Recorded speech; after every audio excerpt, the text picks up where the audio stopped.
Gözəl sözdür bu.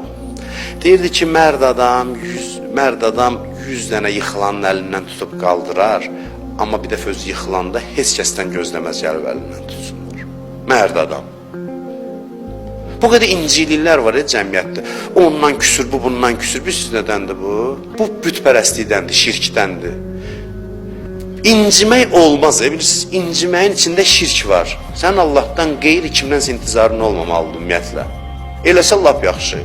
İnciməyin hamısını araşdırırsan, adam inciməz var ümumiyyətlə. Uman yerdən küsərlər ki, umma heç kəsdən ki, küsməyəsən. Gözləntidə olmasın heç kəsdən. Mən buna baxı, əlimin duzu yoxdur. Mən hamıya belə elədim, axırda bir dəfə özüm yıxıldım. Heç bir zərrə gözlən, mərd adamsansa, yenə sonra özün qalx ayağa, Allahın kimi, yenə başda yıxılanları doğrultmağa təzən əlindən tutub qaldı. Buna deyərim, mərd adamdır.